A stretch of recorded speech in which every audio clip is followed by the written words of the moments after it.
নমস্কার বন্ধুরা, কথক কৌশিকের গল্পের আসরে আপনাদের স্বাগত। আশা করি আপনারা সবাই সুস্থ আছেন। বন্ধুরা, আপনারা ধারাবাহিকভাবে শুনছেন দেবপ্রসাদ দাশগুপ্তর লেখা একই গঙ্গার ঘাটে ঘাটে, আজের তৃতীয় পর্ব।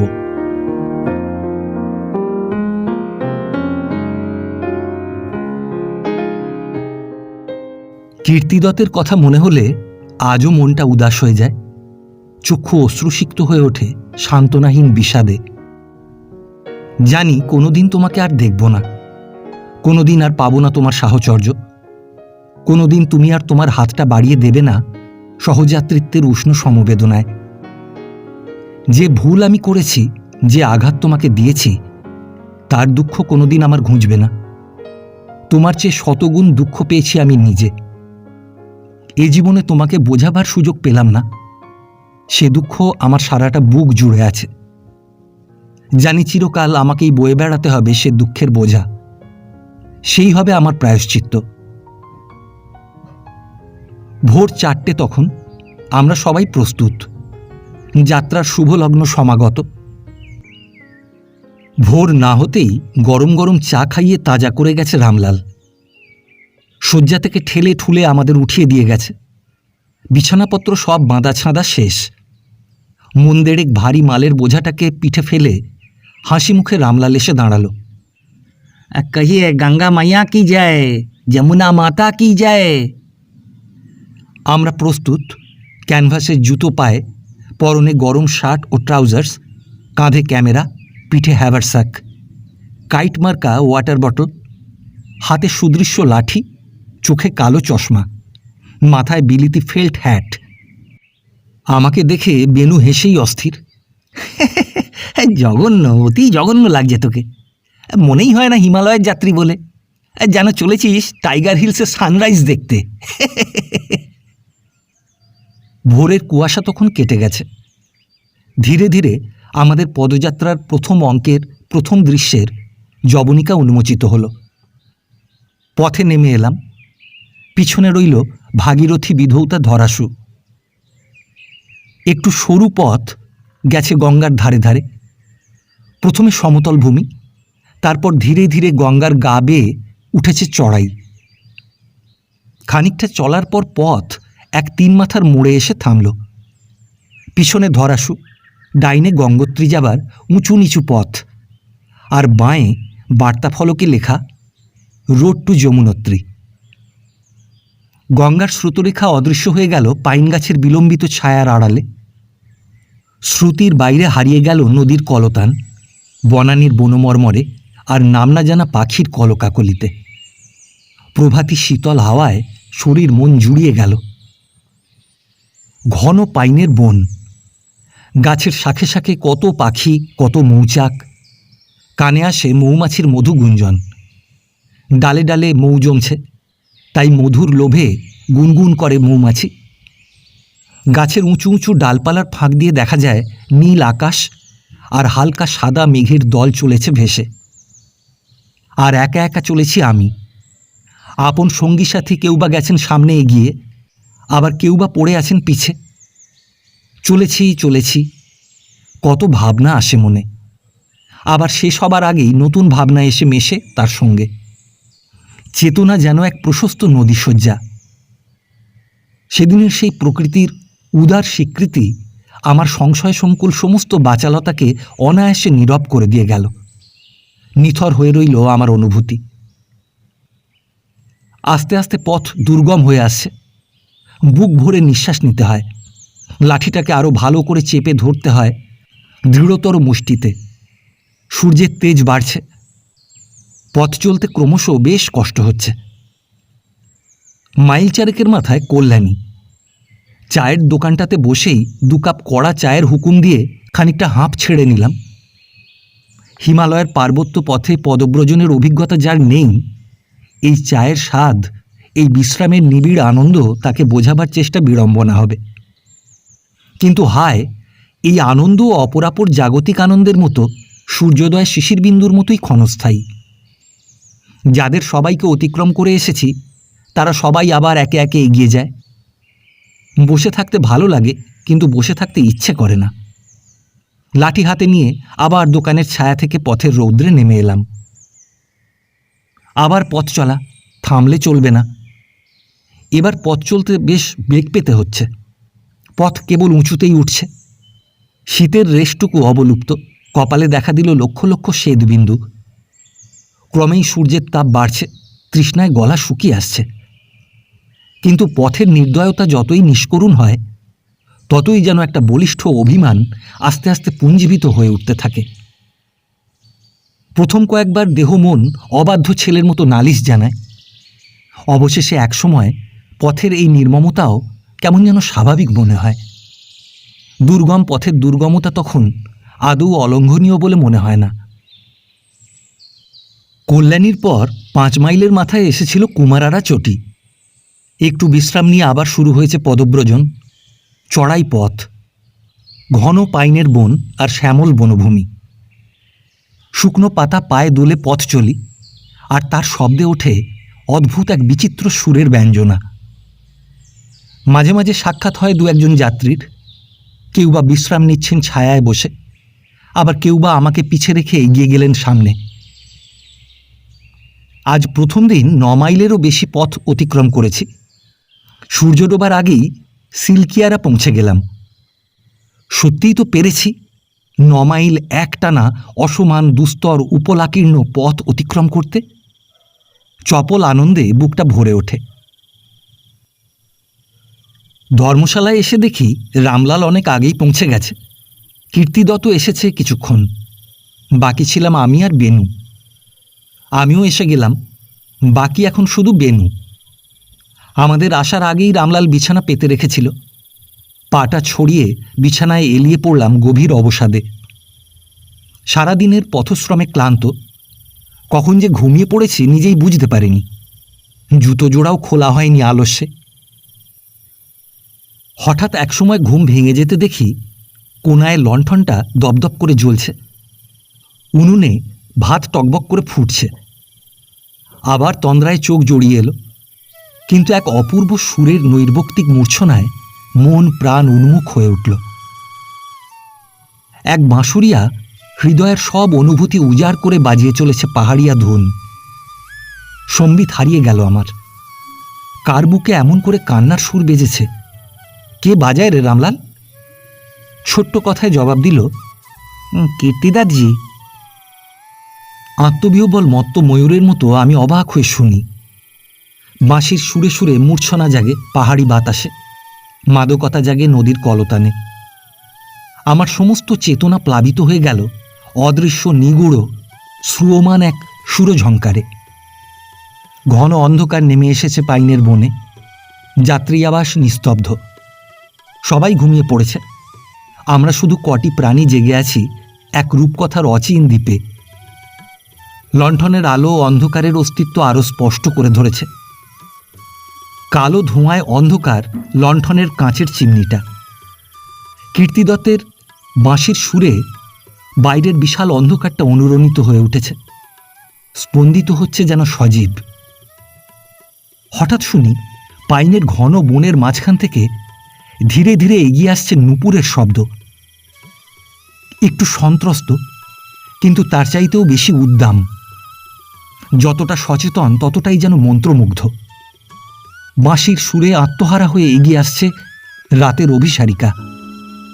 নিকট থেকে নিকটতর হয়ে নূপুরের শব্দ অকস্মাৎ স্তব্ধ হয়ে গেল। বাঁশিও থেমে গেল। সমস্ত প্রকৃতি যেন অকস্মাৎ বিরূপ হয়ে গেল। অন্ধকার অধিকতর রহস্যময়। পাইন বনের গাছে গাছে আবার সেই আদিম ষড়যন্ত্র। ভেসে যেতে যেতে হঠাৎ যেন গতি স্তব্ধ হয়ে গেছে। একটা অনির্দেশ্য অস্বস্তিতে চেতনা বিক্ষুব্ধ হয়ে উঠল। একটু পরেই কীর্তি ঘরে এলো। বেনু ঘরের স্তব্ধতাকে ভেঙে দিয়ে প্রশ্ন করল, এমনি হঠাৎ বাঁশি থামিয়ে দিলে যে? কথার কোনো জবাব না দিয়ে কীর্তি অকারণে আমাদের মুখের দিকে চেয়ে রইল। আবার শুনি নূপুরের সেই শব্দ ধীরে ধীরে মিলিয়ে যাচ্ছে দূর থেকে দূরান্তে, পাইনের বনবিথিকার অন্তরালে। রাত্রির খাওয়া দাওয়া সমাধা হতে সেদিন বেশ রাত হয়ে গেল। তারপর যে যার মতো শুয়ে পড়লাম। সময় কেটে যায়, কিন্তু কিছুতেই ঘুম আসে না। সারাদিনের পথশ্রমের পরও ঘুম আসছে না চোখে। ধর্মশালা নিস্তব্ধ, সবাই যে যার মতো ঘুমিয়ে পড়েছে। কালো অন্ধকার পাহাড়ে আর নিশুতি রাতের নিস্তব্ধতায় কি যে মায়া জড়ানো, তার যে কি নিবিড় আকর্ষণ, সে কেবল সম্যক উপলব্ধিই করা চলে, বোঝানো চলে না। বাইরে পাইন গাছের বনমর্মর, পাহাড়ি রাতের উদ্ভ্রান্ত হাওয়া শোঁ শোঁ করে বয়ে চলেছে। কঠিন পাথরের বুকে বাধা পেয়ে আরও উন্মত্ত হয়েছে সেই ক্ষিপ্তা ঝঞ্ঝা। কত অজানা শব্দ শুনি ভেসে আসে। সমস্ত অতন্দ্রিত সত্তা, সমস্ত অক্ষোভিত অস্তিত্ব আজ রাতের নিশ্চিন্ত তমসায় অবলুপ্ত। সমস্ত হিমালয় যেন গভীর অন্ধকারে সম্পূর্ণ নিমজ্জিত। চটির এক কোণে বসে একটানা একঘেয়ে সুরে কেঁদে চলেছে এক যোধপুরী মহিলা। রামলালের কাছে শুনেছি আসার পথে কলেরায় তার একমাত্র শিশু সন্তানটির মৃত্যু হয়েছে। সেই থেকে মার বুকে শূন্যতার ক্ষত। সারাদিন পথ চলে, কত চড়াই কত উতরাই। মৃত সন্তানের বিয়োগ ব্যথায় মনটা হু হু করে ওঠে, কিন্তু কাঁদবার সময় সে পায় না। তাই বুঝি গভীর রাতের অন্ধকারে মনে পড়েছে তার শিশুটির কথা। মার বুকের অঝোর কান্নার প্রতিধ্বনি জেগেছে পাহাড়ের কন্দরে কন্দরে। একটানা কান্নার রোল উঠেছে বাতাসে। মার বুক ভাঙা ক্রন্দনে পৃথিবী মুহ্যমান, হিমালয় নির্বাক। অবসাদগ্রস্ত ক্লান্ত পথশ্রান্ত চেতনায় অসংবদ্ধ ভাবনা ভেবে ভেবে কখন যে ঘুমিয়ে পড়েছে খেয়াল নেই। আবার ঘুম ভেঙে গেল। তখনও শুনি সন্তানহারা জননীর বুক ফাটা কাতর আর্তনাদ। রাত্রির পরিসমাপ্তি হয়নি, তখনও প্রহরখানেক বাকি। আকাশে তখনও অযুত তারার দীপালি। আলো আর আধারের চলেছে মন দেয়া নেয়া। শয্যা ত্যাগ করে বাইরে এসে দাঁড়ালাম খোলা আকাশের নিচে। দুর্গম পথযাত্রার দ্বিতীয় দিবসের প্রথম শুভ লগ্নে, উষার আবির্ভাবের প্রথম শুভক্ষণে হৃদয়ের কৃতজ্ঞতার অশ্রুজল শতই প্রবাহিত হয় অনাদি অনন্ত হিমাঙ্গ হিমাচ্ছন্ন গিরিমালার উদ্দেশ্যে। ভোর হয়ে এলো, কিন্তু অন্ধকারের জবনিকা তুলে প্রভাত আলো যে বরণডালা সামনে ধরল, তা দেখে মনটা খুবই দমে গেল। সম্মুখের পথ চোখ রাঙিয়ে আছে। সমস্ত ঈশান কোণ কঠিন প্রস্তর প্রাচীরের অন্তরালে অদৃশ্য। সামনে দাঁড়িয়ে আছে এক বিদ্রোহী উত্তুঙ্গ গিরিশৃঙ্গ, মহাস্থবির এক দুর্লঙ্ঘ চড়াই, উদ্ধত এক বিরাট জিজ্ঞাসা। মন সন্দেহের দোলায় সংকুচিত, সন্দিগ্ধ। মনে জাগে ভয়, জাগে ত্রাস, জাগে আতঙ্ক। কি করে পার হব এই বিরাট আকাশ ছোঁয়া চড়াই? উন্নত পাহাড়ের গায়ে গায়ে এঁকে বেঁকে ঊর্ধ্বমুখে চলেছে এক সর্পিল সরণি।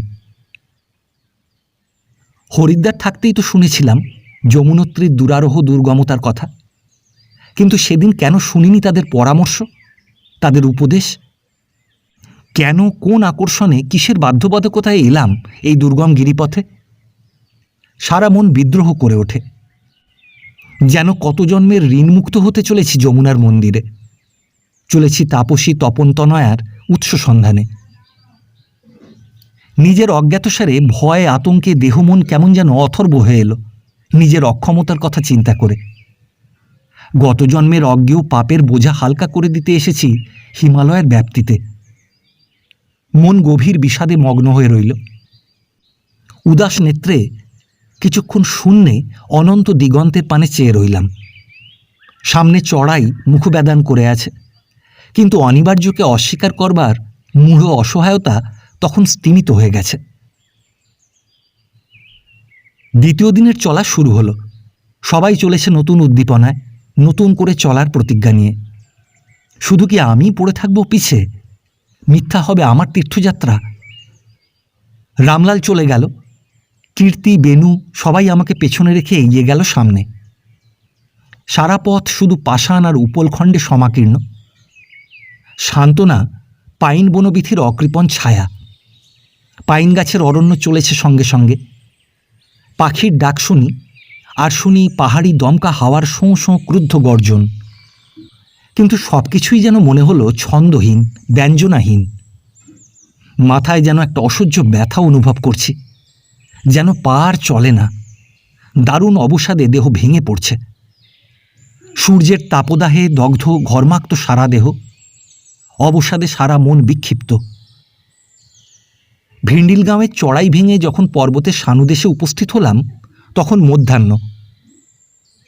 ছোট্ট একটি চায়ের দোকান, সামান্য নিরীহ আয়োজন, ছায়া সুনিবিড়। বেনু কড়া চায়ের আদেশ দিয়ে আমার পথ চেয়ে বসে আছে। সবাই ক্লান্ত। চায়ের দোকানে উপস্থিত হয়ে সব ভুলে গেলাম। পেছনের এই দুর্গম চড়াই, এই কঠিন পথ, সব যেন স্বপ্নের মতো মিলিয়ে গেল।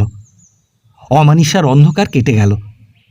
অবাক হয়ে চেয়ে দেখি, বিশাল পর্বতের অপর পার্শ্ব ধীরে ধীরে মাথা নত করে নিজেকে বিলিয়ে দিতে চলেছে কালিন্দীর কালো জলে। এবার নামার পালা। একটানা পথ গেছে শিমলি হয়ে গাংনানি। চোখ জুড়িয়ে গেল সবুজ বনের অসীমতায়, নীল আকাশের নীলিমায়, আর প্রকৃতির নিস্পন্দ স্তব্ধতায়। দূরে প্রথম দেখা দিল তুষারাবৃত বন্দরপুঞ্জ পর্বতমালা। দিগন্তের পানে চেয়ে রইলাম। প্রথম দেখার রোমাঞ্চিত হরষে সারা দেহ মন কেঁপে উঠল। অবান্তর হলেও বলে রাখি, জীবনে কোনো ক্ষেত্রেই নিজের ভারসাম্য কিংবা সামঞ্জস্য রক্ষা করে চলতে আমি পারিনি। হঠাৎ পুরাণের একটি কাহিনী মনে পড়ে ভীষণ হাসি পেল। অমন অবস্থায় হাসি পাওয়া কিংবা হাসিতে ফেটে পড়া যে অত্যন্ত অবাঞ্ছনীয়, তা সম্যক উপলব্ধি করেও নিজেকে কিছুতেই নিরস্ত করতে পারলাম না। আমার অট্টহাসিতে একমাত্র রামলাল ছাড়া সবাইয়ের তীক্ষ্ণ দৃষ্টি আমার প্রতি নিক্ষেপিত হলো। আমার এতাদৃশ আচরণে সবাই কুপিত। এই অবস্থাতেও তোর হাসি আসে? তা এলে কি করতে পারি বল? অনুনয় ভরা কণ্ঠে সবার রাগ প্রশমিত করার চেষ্টা করলাম, কিন্তু ভবি ভোলার নয়। রাগত কণ্ঠে বেনু প্রশ্ন করল, বোকার মতো হাসিস কেন? কেন বলছি শোন। বলেই গরম চায়ের পাত্রটি আরাম করে টেনে নিয়ে গ্যাঁট হয়ে বসলাম। শোন, তোকে একটা গল্প শোনাই। মৌনব্রতাবলম্বী ব্রহ্মর্ষি মান্ডব্য গভীর তপস্যায় নিমগ্ন। পৃথিবীর সব অস্তিত্ব তাঁর কাছে বিলুপ্ত। সেই সুযোগে কতিপয় চোর অপহৃত দ্রব্যাদি মান্ডব্য ঋষির আশ্রমে পরিত্যাগ করে পালিয়ে গেল। কিন্তু শেষ পর্যন্ত তারা রাজপুরুষগণ কর্তৃক ধৃত হল ও সঙ্গে সঙ্গে চোর ভ্রমে মান্ডব্য ঋষিও চোরদের সঙ্গে শাস্তিবিধান হেতু প্রেরিত হলেন রাজদ্বারে। বিচারে শাস্তিবিধান হল মৃত্যু, শূলদণ্ডে। কিন্তু শূলদণ্ডেও মান্ডব্য ঋষির মৃত্যু হল না। পরে ঋষির প্রকৃত পরিচয় পেয়ে ক্ষমা ভিক্ষা করে মহারাজ শূল কেটে ফেলার আদেশ দিলেন। কিন্তু শূলের কিছু অংশ, মানে অনি, ঋষির দেহে রয়ে গেল। সেই অবধি তিনি অনিমান্ডব্য নামে বিখ্যাত হলেন জগতে। মুক্তি পেয়ে অতঃপর তিনি ধর্মরাজ যমের কাছে গেলেন জানতে যে কি অজ্ঞানকৃত লঘু পাপে এই গুরুদণ্ড, কি কারণে ঋষির এই দুর্ভোগ যাতনা। যমরাজ বললেন, বৎস, তুমি শৈশবে পতঙ্গপুচ্ছে তৃণ প্রবিষ্ট করিয়েছিলে, তাই তোমার এই শাস্তিভোগ। সবাই শুনছিলেন আগ্রহ সহকারে পুরাণের অনিমান্ডব্য ঋষির দুর্ভোগের গল্পটি। আজ যদি একটিবার বিধাতা পুরুষের দেখা পেতাম, তবে নিশ্চয়ই জিজ্ঞাসা করতাম, প্রভু, কি অজ্ঞানপ্রসূত লঘু পাপে আমাদের এই গুরুদণ্ড, চড়াই অতিক্রমণের এই দুর্ভোগ? যতদূর মনে পড়ে, জ্ঞানত কিংবা অজ্ঞানত কখনো কোনো পতঙ্গপুচ্ছে কিংবা কোনো জীবের কোনো অংশে, তৃণ কেন, সামান্য কোনো ক্ষীণতর দ্রব্যটুকুও প্রবিষ্ট করিনি। তবে আমাদের কেন এ অযথা দুর্ভোগ প্রভু? ব্যস্ত ছিলাম ঘরের ছেলে ঘরে। গল্পটি যেন কাঠফাটা দুপুর রোদ্দুরে কোল্ড বিয়ারের এফেক্ট এনে দিল সবার মনে। খুশির মেজাজে বন্ধুবর সবার জন্য আরও এক ভাঁড় করে চায়ের অর্ডার পাশ করে দিলেন নির্বিকার চিত্তে। নির্বিকার চিত্তে দোকানদার বসে আছে তার ছোট্ট ছাপড়াটায়। পাশে উনুনটাতে টকবক করে জল ফুটছে। সব মিলিয়ে শান্ত, সমাহিত, নিরুদ্বিগ্ন পরিবেশ। কোনো তাড়া নেই, প্রতিযোগিতা নেই, কলহ নেই, প্রতিদ্বন্দ্বিতা নেই মানুষে মানুষে। এমন সমাহিত অঙ্গীকৃত পরিবেশ শুধু হিমালয়ের বুকেই সম্ভব। এখানে জপের সঙ্গে মিশেছে ধ্যান, ধ্যানের সঙ্গে সমাধি। এক বিমুগ্ধাবস্থায় তন্ময় হয়ে আমার মনে হলো, এই তো আসল আমি, বেদের সন্তান, ভারতীয় ধর্ম ও সংস্কৃতির বাহক, জ্যোতিষ্মান অমৃতস্য পুত্র। নতুন ইতিহাসের স্রষ্টা, নতুন যুগের আলোকবর্তিকা আমার হাতে। সেই আমি, এই আমি। শুনি ভারতের মর্মবাণী, বেদের অমৃত মন্ত্র। ওই শুনি বাতাসের তরঙ্গে ভেসে আসে শত শত সামগ কণ্ঠে অনুষ্টুপ ছন্দে সামগান।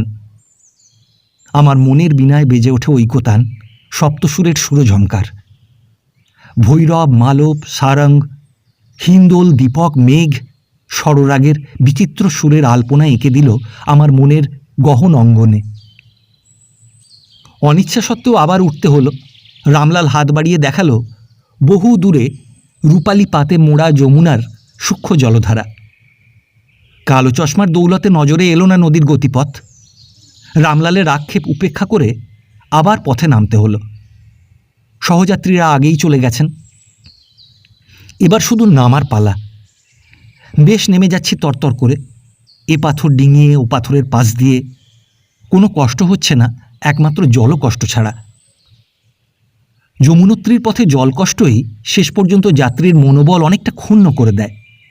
সারা পথে জল কোথাও নেই, তাই এক সময় না এক সময় জলের বোতলের শেষ বিন্দুটিও নিঃশেষ হয়ে যায়। শেষ জেনেও তৃষ্ণার্ত যাত্রী এক ফোঁটা জলবিন্দুর আশায় জলের বোতলটি উপুড় করে মুখের কাছে তুলে ধরেন। তখন আর উট চলেছে মুখটি তুলে পোজে, পদব্রজন অসম্ভব। আর উটের মতো সুযোগ সুবিধাও যখন ভগবান আমাদের দেননি, তখন আর ভাগ্যবান উটের কথা চিন্তা করে লাভটা কি? মাথা নিচু করে নিজের ভারসাম্য বজায় রেখে পায়ের প্রতি সুদৃষ্টি রেখে নেমে চলেছি নিম্নাভিমুখে, গাংনানির পথে। প্রায় মাইল 10 হাঁটা হলো আজ। তৃষ্ণায় কাতর, অনাহারে ক্লিষ্ট, পথশ্রমে ক্লান্ত যাত্রীদের মনে একমাত্র আশার ঝলকানি গাংনানি। আশ্রয় মিলবে, খাদ্য মিলবে, বিশ্রামের জন্য ঘরোয়া পরিবেশ মিলবে। অসীম উৎসাহে জোরে জোরে পা ফেলে শেষ পর্যন্ত বেলা 1টা নাগাদ গাংনানি পৌঁছলাম। গাংনানি হিমালয়ের নিবিড়তর প্রদেশে অবস্থিত ছোট্ট জনপদ। এই ক্ষুদ্র পাহাড়ি গ্রামটির সমৃদ্ধির দাবি অনস্বীকার্য। ধর্মশালায় স্থান পেতে কিছুমাত্র বেগ পেতে হলো না। এখানে বহু যাত্রী সমাগম, ভারতের বিভিন্ন স্থান থেকে এসেছেন তাঁরা। এখানেই আলাপ হলো পাঞ্জাবের দুর্গা বাহেনজির সঙ্গে, নেপালের বৃষধর সিংহ, মহারাষ্ট্রের ডক্টর দাঁতে, গুজরাটের কাঞ্চনবেন ও তাঁর স্বামী বিনায়ক বেন, আসামের প্রফেসর ভূপেন বড়ুয়া। আলাপ ক্রমে ক্রমে গভীর বন্ধুত্বে পরিণত হল স্বল্পকালের একত্রবাসে। সংখ্যাগরিষ্ঠতায় বাংলা দল অগ্রণী। এ দলে আছি আমি, বেনু, কালীঘাটের মহেশ ভট্টাচার্য, তার বৃদ্ধা মা, কাশীর বিখ্যাত ছড়িদার দশাশ্বমেধ ঘাটের অবিনাশ সান্যাল, আর তাঁর সাজোয়া বাহিনী 11 রুদ্রাণী। সবাই বিধবা, চলেছেন তীর্থে। একমাত্র চিন্তা, 4 ধামে 4 বার মাথা ঠুকে কোনো মতে একবার দেশে ফিরতে পারলেই হয়। তখন দেখে নেবেন এক হাত মুখরা বাড়িউলিকে, ওপর থেকে ময়লা জল ফেলার ইয়ার্কি বুঝিয়ে দেবেন তখন। কিংবা সময় নেই, অসময় নেই, বউয়ের সঙ্গে ছেলের ঘুরঘুর করে সোহাগ করা। নিজের কানে শুনেছি গাংনানির ওই ভুবন ভোলানো রূপের সামনে দাঁড়িয়ে নকুলের মা অবিনাশবাবুকে বলছেন, আসার আগে নকুলের বউটাকে পোয়াতি রেখে এসেছি। মনটা ভীষণ অস্থির হয়েছে।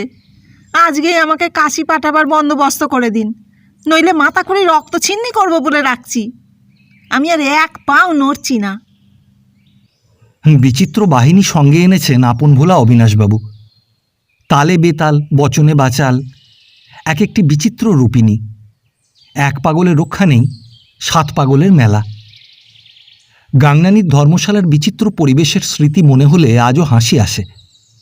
আজও মনে পড়ে সেই মা আর মেয়েকে। মা কাশীর স্বনামখ্যাতা মুখরা নেত্রবালা, আর তার সদ্যবিধবা মেয়ে উমা। উমার কাতর মুখখানা আর ছলছল করা 2টি চোখ আজও যেন চোখ বুজলেই দেখতে পাই। করুণ অশ্রুসিক্ত নীরব চোখ দুটির পানে চেয়ে থাকলে পাষাণও বুঝি গলে যায়, কিন্তু নিজের পাষাণী মাকে সে গলাতে পারেনি। এমনই কঠিন মায়ের প্রাণ।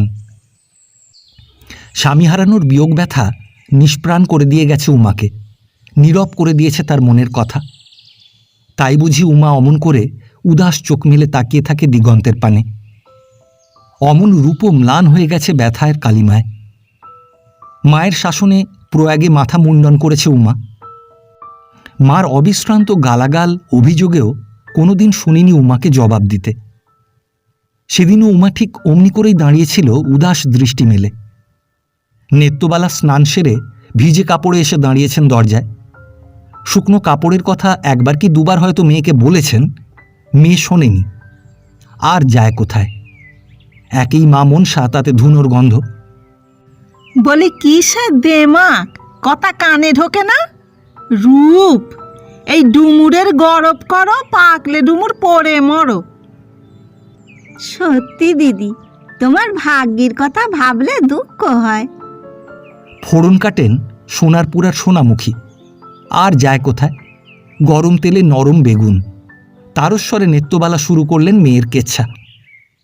কত বললাম পই পই করে, অমন হাড় হাবাতে ছোঁড়াটাকে বিয়ে করিসনি, তা শুনলি আমার কথা?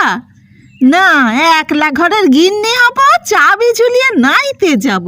হলো তো, গেল তো দেমাক।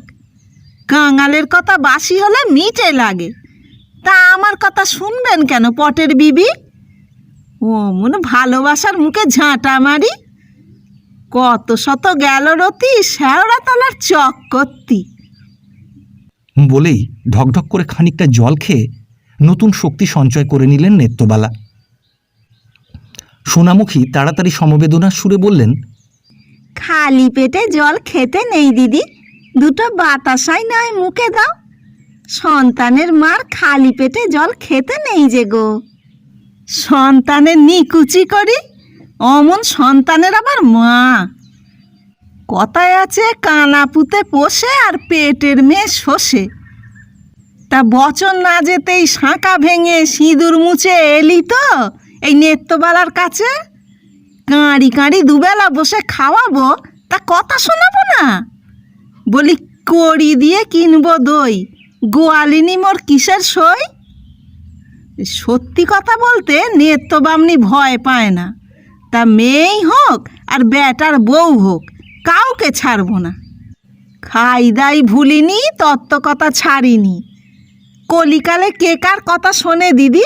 বকে মরাই সার। কথায় বলে কার শ্রাদ্ধ কেবা করে, খোলা কেটে বামুন মরে। ততক্ষণে আশেপাশে আরও দু চারজন বামুন জড়ো হয়েছেন। আহা উহু প্রভৃতি নানা শব্দে নেত্রবালা কিছুটা ধাতস্থা হলেন। উমা কিন্তু নির্বাক নিশ্চল। দেখলে দেখলে মেয়ের দেমাগ দেখলে? রাগ করেছেন বিদ্যে ধরি। 21 কোড়া গুনে খান, ফুলের ঘায়ে মূর্ছা যান। মেয়ে মূর্ছা গেছেন কিনা দেখিনি, কিন্তু মালিকের মূর্ছা যাবার উপক্রম লক্ষ্য করে বেচারি রামলাল বিছানা পেতে দিয়ে খানিকটা ঘুমিয়ে নেবার জন্য আমাকে বারবার কাতর অনুরোধ জানিয়ে গেল। গাংনানি পৌঁছেই যে দৃশ্য দেখলাম, তা থেকে একমাত্র নিষ্কৃতির উপায় নিদ্রা কিংবা গোটা কয়েক অ্যাসপ্রোর গুলি। খাওয়া দাওয়া সেরে বেশ খানিকটা মৌজ করে দিবানিদ্রা দিয়ে উঠলাম। শরীর ও মন দুটোই বেশ তাজা, আগামী পথযাত্রার জন্য প্রস্তুত। গাংনানির ধর্মশালার বেশ কিছুটা নিচে যমুনা বয়ে চলেছেন কলস্বরে। ছোট গ্রাম গাংনানি, ছোট তার পরিবেশ, কিন্তু উদার বিস্তৃত তার পটভূমিকা। নদীর অপর পারেই রাজদা যাবার সর্পিল বনপথ। কাঠচেরাই ও কাঠের ব্যবসার জন্য বিখ্যাত রাজদা। শুনলাম লক্ষ লক্ষ টাকার কাঠ নাকি এখান থেকে ভাসিয়ে দেওয়া হয় নিম্নভূমির উদ্দেশ্যে। আসল মালিক নদীর জল থেকে আপন আপন মাল সংগ্রহ করে নেন। এভাবেই এখানকার কাঠচেরাই ব্যবসা চলে সারা বছর ব্যাপী। শান্ত সমাহিত পরিবেশ, সবুজ বনানী, টিয়ারং গুল্মলতার ঝোপ, পাখির কাকলি আর স্রবন্তীর এই অবিশ্রান্ত স্রোতধারা মনকে উদাস করে তোলে। নদীর পাড়ে উপলখণ্ডের উপর বসেছিলাম আপন মনে। সমস্ত পৃথিবী, সমস্ত কলকোলাহল চেতনায় সম্পূর্ণ ঝাপসা হয়ে গেছে। সব কিছু একাকার হয়ে গেছে দিকচক্রবালে। আঁধার এখনও নেমে আসেনি গাংনানির সীমানাতে।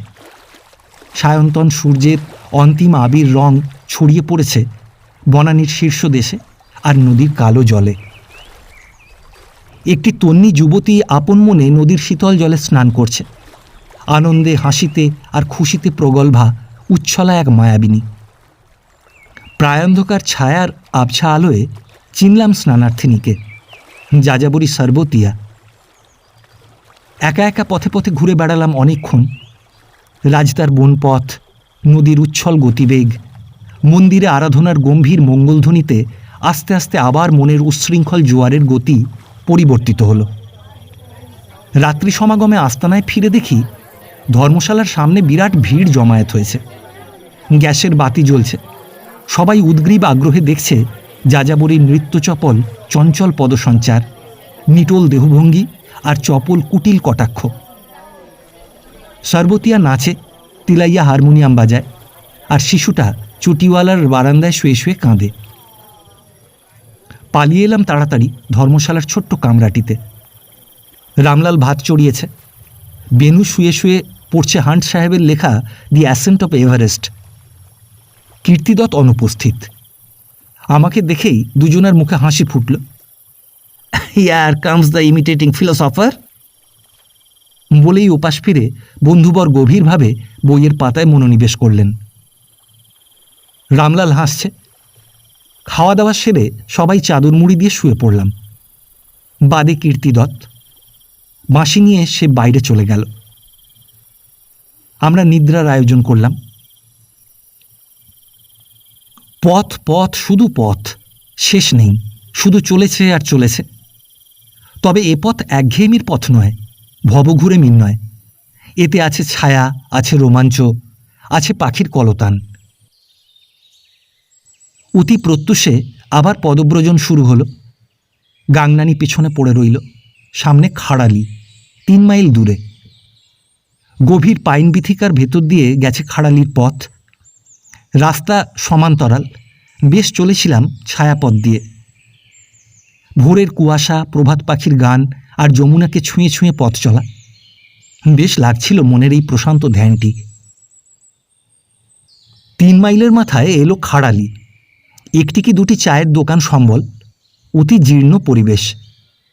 এক টুকরো কাঠকে আরও গোটা কয়েক কাঠের সাহায্যে আড়াআড়ি পেতে করা হয়েছে যাত্রীদের আপ্যায়নের ব্যবস্থা। বেশ কায়দা কানুন জানেন চাওয়ালা। আমাদের 4 জনকে আলাদা আলাদা করে 3 বার সেলাম ঠুকলেন। আমরা স্মিতহাস্যে গার্ডা বনার গ্রহণ করলাম। কিন্তু রামলালকে একটু মনক্ষুণ্ণ বোধ হলো। চাওয়ালা জিজ্ঞেস করল, চা না দুধ? বেনু জবাব দিল, দুটোই। ছোট্ট দোকানটির একপাশে উনুন আর একপাশে কয়েকটা ঝকঝকে করে মাজা পেতলের থালা, বাটি, গ্লাস উপুর করা। আর ঈশান, নৈরিত, অগ্নি, বায়ু, 4 কোণে 4টি সিনেমা অভিনেত্রীর ছবি। ব্রুকবন্ড চায়ের প্রশংসায় সস্মিতা, হাতে চায়ের পাত্র। চাওয়ালার রুচিবোধ আছে, পরিবেশের কারণে রুচির কোনো তারতম্য ঘটেনি। সাহারার বুকে মৃগতৃষ্ণার কথা শুনেছি, কিন্তু এ কোন মরীচিকার পেছনে ছুটে চলেছি? কেন এলাম এ দুর্গম মার্তণ্ডদগ্ধ দুস্তর পাকদণ্ডির মায়াজালে? কিসের আশায়? আত্মপ্রসাদ না আত্মগর্ব? নানা ভাবনায় মন বিক্ষিপ্ত হয়ে পড়ে বারবার। কিন্তু ক্ষণিকের জন্য পথ চলা ক্ষান্ত হয় না। পথের বাঁকেই দেখি যমুনা চটি। কালো যমুনার কোল ঘেঁষে দাঁড়িয়ে আছে কর্মমুখর এক পাহাড়ি বস্তি। কালীকম্বলির ধর্মশালা আছে, 2-5টা দোকান পসার আছে। চটিতে প্রাণচঞ্চলতার ইঙ্গিত আছে। সুন্দর প্রাকৃতিক পরিবেশে রমণীয় যমুনা চটি। ধর্মশালায় পৌঁছেই বিছানা বিছিয়ে দিয়ে রান্নার কাজে লেগে গেল রামলাল। সামান্য একটু দিবানিদ্রার পর স্নান সেরে আলুর ঝোল আর ভাত খেয়ে নতুন শক্তি সঞ্চার করে আবার পথ চলা। একটানা 8 মাইল পথ। যমুনা নদীর পুল পেরিয়ে পথে নেমে এলাম। আজকে সন্ধ্যার আগেই হনুমানচটি পৌঁছানো চাই। সেখানে মিলবে রাত্রিবাসের আশ্রয় ও খাদ্য। কখনো যমুনা বাঁয়ে, কখনো ডাইনে। তারপর অকস্মাৎ মিলিয়ে গেলেন পাহাড়ের দুর্গম অজানা কন্দরে। চলেছি নতুন উৎসাহে, নতুন উদ্দীপনায়, কিন্তু প্রতি পদক্ষেপে চলা স্তিমিত হয়ে আসছে দারুণ জলকষ্টে। মাঝে মাঝে মনে হতো এইসব বিছানাপত্র রামলালের কাঁধে না চাপিয়ে যদি বিরাট একটা আলিবাবা টাইপের জলের জ্বালা নিয়ে আসতে পারতাম, তবে অনেক সুগম হতো এই দুর্গম পথ। বেশ শীতের আমেজ অনুভব করছি বাতাসে। বেশ ভালো করে মাফলারটা জড়িয়ে নিলাম গলায় আর কানে। কিন্তু কানের আর দোষ কি? যে দৃশ্য দেখলাম সামনে, তাতে কান গরমে লাল, চোখ ছানা বড়া হয়ে উঠল এক নিমেষে। সারা আকাশ জুড়ে দাঁড়িয়ে আছে এক গগনচুম্বী উদ্ধত চড়াই। মানুষের চলৎশক্তির সীমানা লঙ্ঘন করে গেছে এই অমানুষিক, দুর্গম, দূরতিক্রম্য গিরিশৃঙ্গ। মন ভেঙে পড়ে। কত আর পরীক্ষা দেব বারে বারে? এই কৃচ্ছ সাধন কি কোনোদিন শেষ হবে না? পাহাড়ের পাদদেশে সবাই স্তব্ধ হয়ে দাঁড়িয়ে রইল কিছুক্ষণ। সবাই স্তম্ভিত। এ যেন আর এক চরম পরীক্ষা। জয় যমুনা মাইয়া কি জয় বলে প্রথম রামলালি নেমে পড়ল পথে, কাঁধে মন্দেড়েক ওজনের দুর্বহ বোঝা। শরীর ভালো লাগছে না, হাত কাঁপছে, পা টলছে, চোখ জলে ভিজে আসছে, গলা শুকিয়ে আসছে। মনে মনে বুঝি সেদিন সত্যিই আকুলভাবে ডেকেছিলাম ঈশ্বরকে। আকাশে মেঘ জমেছে, রৌদ্রের দারুণ তাপদাহন নেই। পথ গিয়েছে এঁকে বেঁকে, পাইন গাছের বিলম্বিত ছায়ার নিচে নিচে। পথে দেখা হলো অবিনাশবাবু ও তাঁর একাদশ রুদ্রাণীর সঙ্গে। অবিনাশবাবু মৌজ করে গয়ার তামাকে ছিলিম ভরেছেন, শুধু টানার অপেক্ষা। কলকেতে আগুনটা জ্বললেই হয় ঠিকভাবে। উমা একা দাঁড়িয়ে আছে, পথপ্রান্তে উদাস দৃষ্টি মেলে। একাদশী সমস্বরে জুড়ে দিয়েছেন কান্নার ঐকতান, সঙ্গে চলেছে অবিশ্রান্ত গালাগাল। এ সুবাদে কেউ বাদ পড়েননি। কাশীর রানাঘাটের মহেশ পাণ্ডা, শ্যান্নাল মশাই থেকে শুরু করে শিব, দুর্গা, কালী, গঙ্গা, যমুনা, লক্ষ্মীনারায়ণ কেউ বাদ পড়লেন না এই পঙ্ক্তিভোজনে। এমনকি গাংনানির চটিওয়ালা পর্যন্ত। আধশেরের ওজনে ৮-৬ চাল কম দেওয়া, এ কি চারটিখানি কথা হলো? অখণ্ড নরকবাস যে অনিবার্য, দি এন্ড, সে সম্বন্ধে জুরিরা প্রত্যেকেই একমত। দারুণ দুঃখেও হাসি এলো। তবু থামলে চলবে না, তাই চলেছি। ক্ষণিকের প্রশ্রয়ে মন অধিকতর পঙ্গু হয়ে যাবে জানি। সামনের চটিতে আবার এদের দেখা মিলবে। অপেক্ষা না করেই সামনে এগিয়ে গেলাম। ছোট্ট একটি চায়ের দোকান। বেশ আরাম করে এক ভাঁড় চা খেয়ে শরীরটাকে আবার বাগে নিয়ে এলাম। চটির নাম উঞ্জলি। এক বিচিত্র পরিবেশের মাঝখানে মনের সব দুঃখ দৈন্য, এই সুদীর্ঘ ক্লেশকর পথাতিক্রমণ মনে হলো যেন দিবাস্বপ্ন। পিছনের ওই খাড়া চড়াইয়ের পেছনেই স্তব্ধ হলো মনের যত কান্না, হারিয়ে গেল পথের যত দুঃখ। চারিদিকে শুধু পাহাড় আর পাহাড়, আর পাইন গাছের ছায়া সুনিবিড় গভীর অরণ্যরাজি। এক নিরন্ধ্র নিথর নিস্তব্ধতা। শুধু কাঠঠোকরার এক টানা ঠক ঠক ঠক আওয়াজ যেন আরও গভীর করে তুলেছে এই আরণ্যক আবহাওয়াকে। এর পরের পথ উতরাই পথ। মন প্রশান্তিতে কানায় কানায় উপচে পড়ল। আবার পথে নেমে গেলাম। সারা পথে কত ফুলের বাগিচা আর প্রজাপতির মেলা, কত রং, কত বাহার। সাদা, লাল, নীল, সবুজ, সর্ষে, হলুদ আর বেগনি রঙের জাল পেতেছে যেন প্রকৃতি। প্রকৃতির বুকে রঙের আগুন লেগেছে। প্রজাপতির দল ঝাঁকে ঝাঁকে উড়ে আসে রঙের নেশায়। কত বিচিত্র রং, কত না বিচিত্র আলপনা আঁকা তাদের হালকা রঙিন পাখায়। মৌমাছির মধু গুঞ্জন শুনি। পাইন গাছের শাখে শাখে দেখি কত মৌচাক, মধুর ভরে টইটুম্বুর। পথ চলি আর ভাবি, বিস্মৃত অতীতের সব স্মৃতির আলেখ্য যেন আবছা হয়ে এলো। মনে হলো সব মুছে গেছে, শুধু আমি একা, আর কেউ কোথাও নেই। শুকনো পাতা বিছানো পথ আর বনফুলে ছাওয়া পথি পার্শ্ব। শুনি পাখির কুজন। সন্ধ্যা সমাগত। আস্তে আস্তে অন্ধকার ঘনিয়ে আসছে। তাড়াতাড়ি পা চালিয়ে দিলাম নৈশ চটির উদ্দেশ্যে। সারাদিনে দীর্ঘ 16 মাইল পথ অতিক্রমণের পর এলো হনুমান চটি। আশ্রয় মিলল, রাতের খাদ্য মিলল, শীত নিবারণের জন্য কাঠ মিলল, সব মিলল। শুধু মিটল না আমার মনের হতাশা। শুধু কি পথের দুর্গমতার কথাই স্মরণ করব সারা জীবন? শুধু কি চড়াই বিজয়ের গৌরব, পথাতিক্রমণের দুর্বার অভিযানের রোমাঞ্চকর আনন্দই ছিল আমার বুভুক্ষিত আত্মার কাতর প্রত্যাশা। কোথায় সেই বিমুগ্ধ আত্মার পরম প্রশান্তি? কোথায় আমার সেই জীবন জিজ্ঞাসার চরম উত্তর, তৃষ্ণার পরিসমাপ্তি? একটা অহেতুক অভিমানে বুকটা ভরে রইল। কিছুতেই ঘুম আসছে না। রাতের প্রহর পার হয়ে যায়। সারা জীবনে একদিনে এতটা পথ হেঁটেছি বলে মনে পড়ে না, কিন্তু এত পথশ্রমের পরও ঘুম এলো না পোড়া চোখ দুটোয়। দারুণ অবসাদে পায়ের পেশিগুলো যেন নিস্তেজ হয়ে পড়েছে। বিছানায় শুয়ে শুয়ে একবার এপাশ একবার ওপাশ করছি। সমস্ত পার্বত্যভূমি ঘুমিয়ে পড়েছে। ধর্মশালা নিস্তব্ধ। শুধু একা জেগে প্রহর গুনি আর শুনি ঝিঝি পোকার একটানা একঘেয়ে অশ্রান্ত আওয়াজ। ঘুম আসে না। বাইরে এলাম। বেশ হাড় কাঁপানো শীত। গরম চাদরটাই আরো ভালো করে জড়িয়ে নিলাম সারা অঙ্গে। বাইরের আকাশ আলোয় আলোময়, চাঁদের জোছনায়। আলোর বন্যায় ইন্দ্রধনুর রঙের ছটা জেগেছে তুহিন পাহাড়ের চূড়ায় চূড়ায়। কত বিচিত্র রাতজাগা পাখির ডাক, নদীর কলরোল, শোঁ শোঁ করা পাগলা হাওয়ার গভীর গর্জন। সেই ঐকতানে আমার ছিঁচকাদুনে মনের সকল গঞ্জনা নিঃশেষে ডুবে গেল। মুহূর্তকাল পূর্বে যে গভীর আত্মজিজ্ঞাসায় অমন বিক্ষুব্ধ হয়ে উঠেছিলাম, তার যে কোনো সন্তোষপ্রদ উত্তর পাওয়া যায়নি সে কথাটাও মনে রইল না।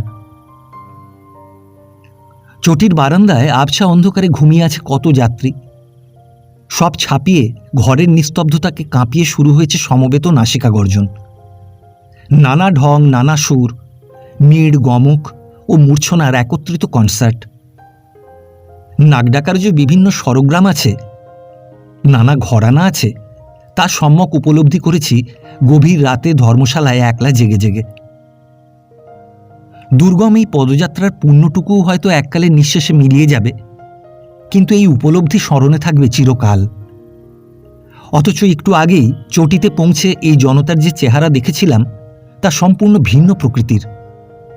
যেন নানা দেশের নানা জাতির মেলা বসেছে চটির অঙ্গনে।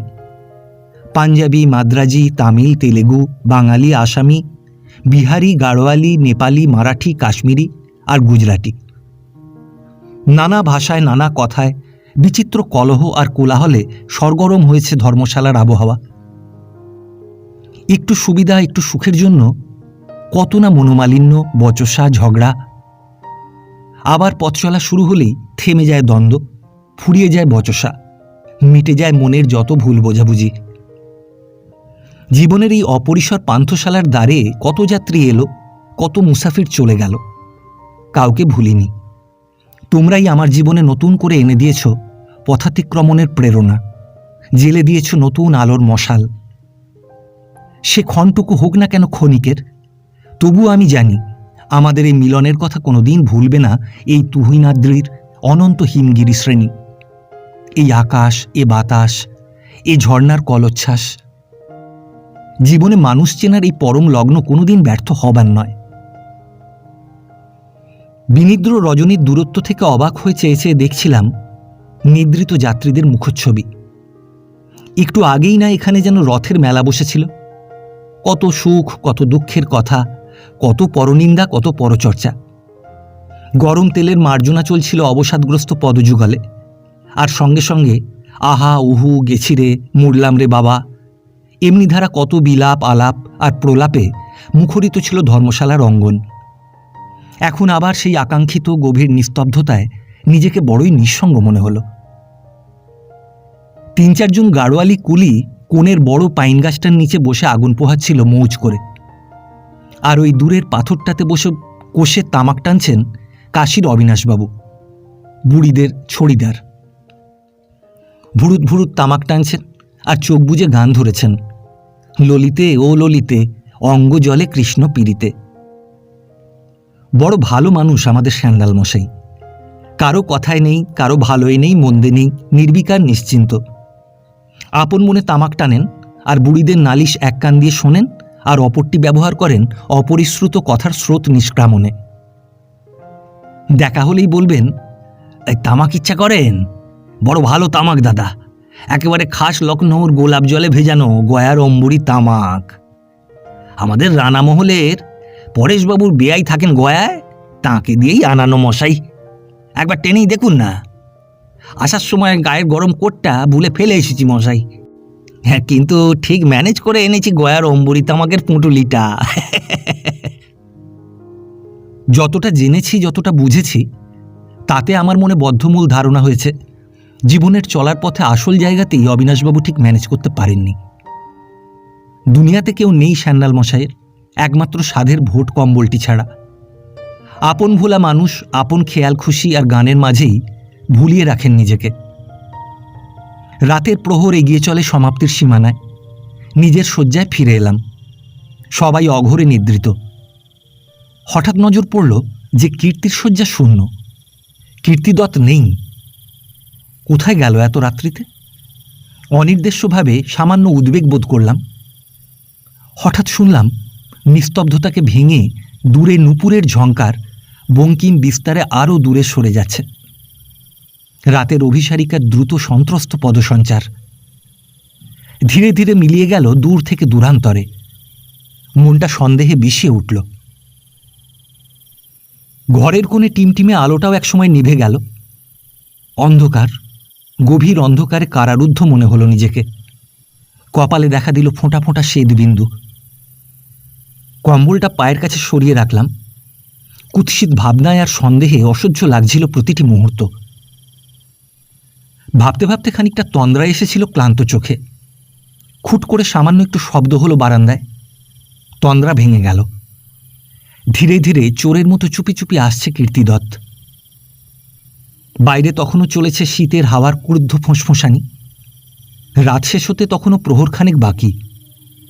অনিদ্রায় যে কি বিশ্বগ্রাসী হতাশা, কি অবিশ্বাস্য যন্ত্রণা, তা সেদিন আমি প্রতিটি মুহূর্তে অনুভব করেছিলাম চেতনার রন্ধ্রে রন্ধ্রে, দেহের শিরা উপশিরায়। ভোর হবার অনেক আগেই হনুমানচটির নিদ্রিত ধর্মশালায় প্রাণবন্যা ফিরে এলো, যেন যুগপৎ সবাইয়ের ঘুম ভেঙে গেছে। মুহূর্তেই পড়ে গেল সাজ সাজ রব, হই হল্লা। নতুন করে আবার নিজেকে গুছিয়ে নিলাম নিজের বিবেকের কাছে। ভুল দেখেছি, ভুল শুনেছি আমি, সব মিথ্যা, মায়াবিনী রজনীর প্রহেলিকা। ভোর হয়ে এলো, মৌচাকে যেন ঢিল পড়েছে। সবাই কর্মচঞ্চল। নতুন আশার দীপ্তিতে ভাস্বর তাদের চোখ, উজ্জ্বল তাদের মুখমণ্ডল। প্রথম অঙ্কের আজই হবে পরিসমাপ্তি। আজকের যাত্রা শেষেই যমুনোত্রী।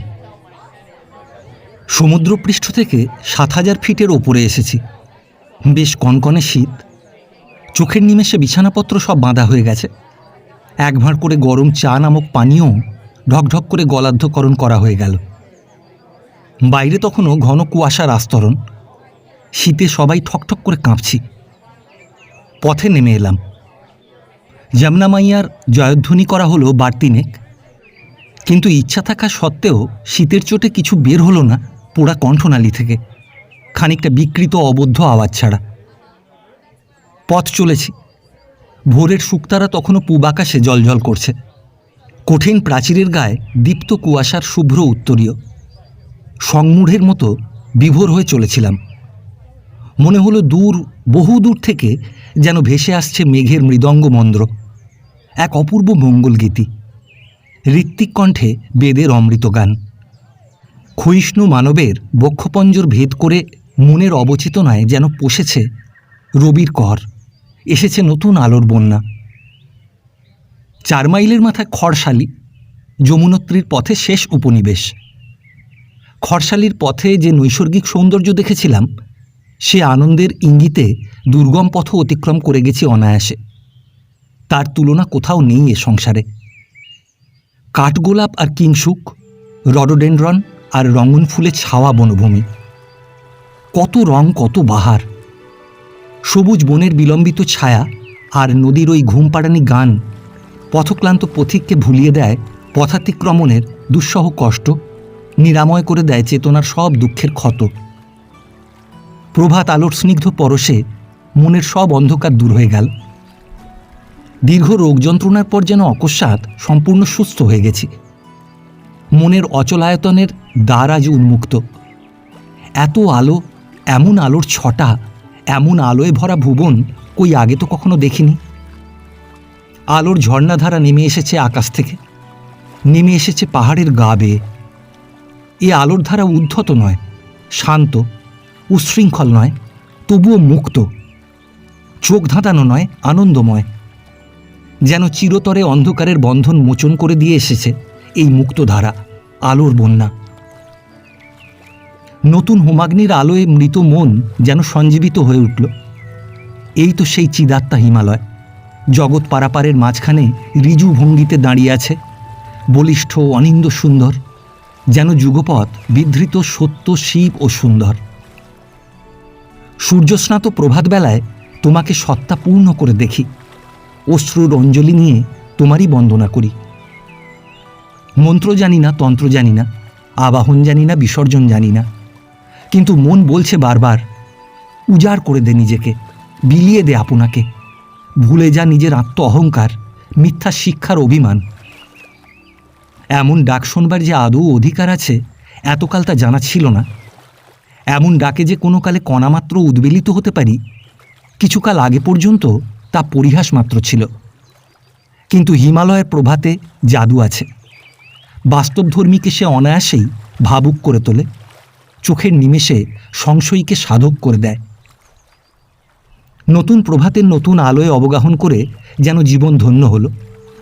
এমন সংকীর্ণ চেতনায় অমন উচ্ছ্বাসের পরিসর কোথায়?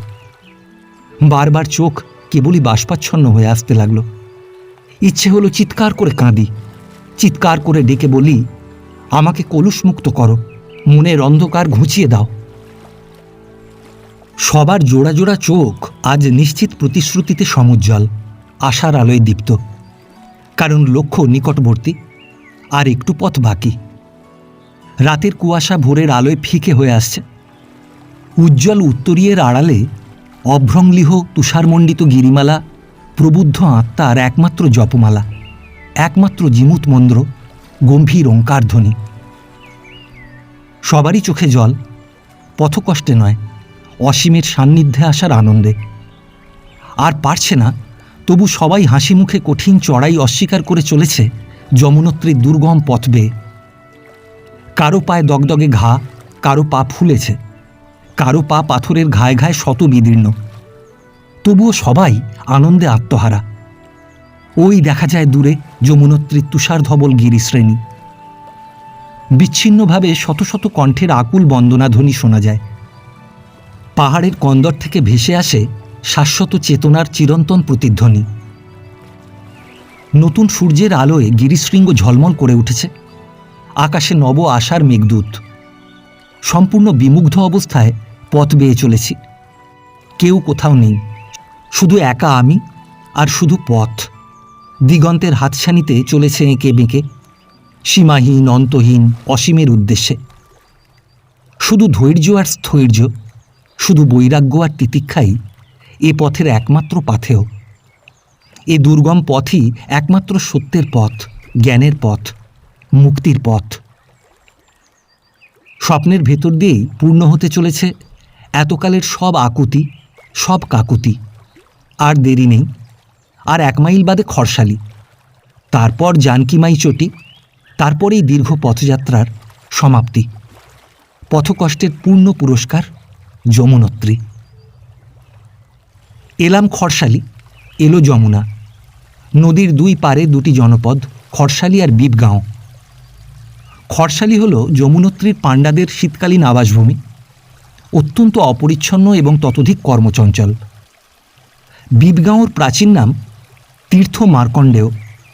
এখানকার উষ্ণ প্রস্রবণটি ক্লান্ত যাত্রীদের অবসাদগ্রস্ত শরীরে এনে দেয় নতুন আশার ইঙ্গিত। এখানে যমুনার গতি ভীষণা, রুদ্রা, ভয়ঙ্করা। চণ্ডালিকা রুদ্রাণীর বেশ যমুনার, যৌবন মদে মত্তা, প্রাণ বেগে উদ্বেল। দূরে দেখা যায় তুষারমণ্ডিত শুভ্র বন্দরপুঞ্জ গিরিশৃঙ্গ।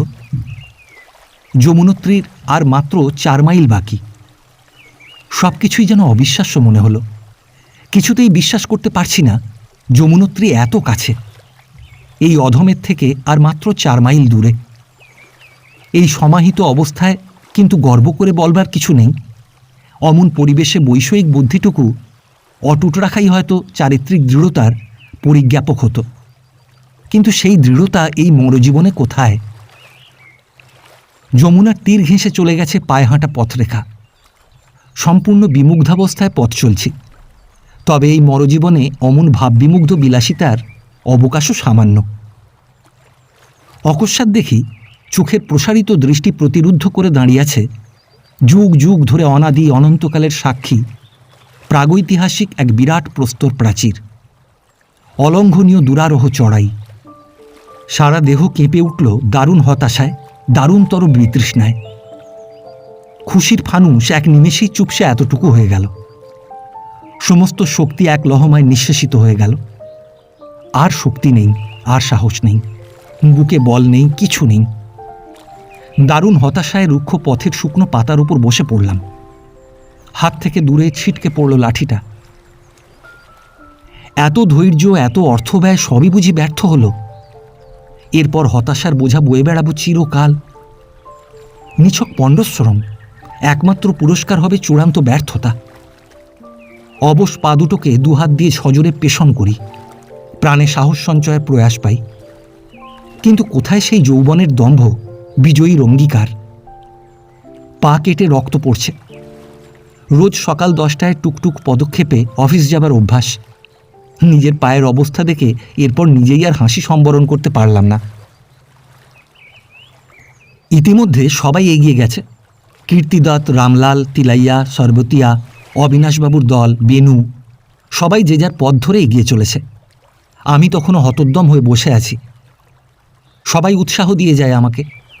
অশীতিপর বৃদ্ধ পণ্ডিত দত্তাত্রেয়জি ও তাঁর সহধর্মিনী একসময় হাসতে হাসতে লাঠি ভর করে এগিয়ে গেলেন সামনে। বলে গেলেন, বেটা ইধার কিউ बैठा, স্বর্গ সে সুন্দর দেশ তো সামনে। অবশেষে আবার উঠে দাঁড়াতে হলো। অবসাদগ্রস্ত মন আমার তখন নানা পরস্পর বিরোধী ভাবনায় আচ্ছন্ন, তন্দ্রাভিভূত। দূরের আকাশ মেঘাচ্ছন্ন, সোনালি গমের ক্ষেতে দোল দিয়ে যায় উদাস হাওয়া। পথের ধুলো থেকে কুড়িয়ে নিলাম আমার চলার যষ্টি।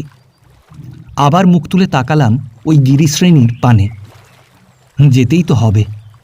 ভীরু লুব্ধ চেতনা নতুন আশায় যেন ঋজু হয়ে উঠল। এ চড়াইয়ের দুর্গমতা পূর্ব সব চড়াইয়ের অগ্রণী। 10 কদম একসঙ্গে চললেই দম ফুরিয়ে আসে, প্রাণ ওষ্ঠাগত হয়। একমাত্র সান্ত্বনা চিড় গাছের বিলম্বিত ছায়ায় ঢাকা পথ।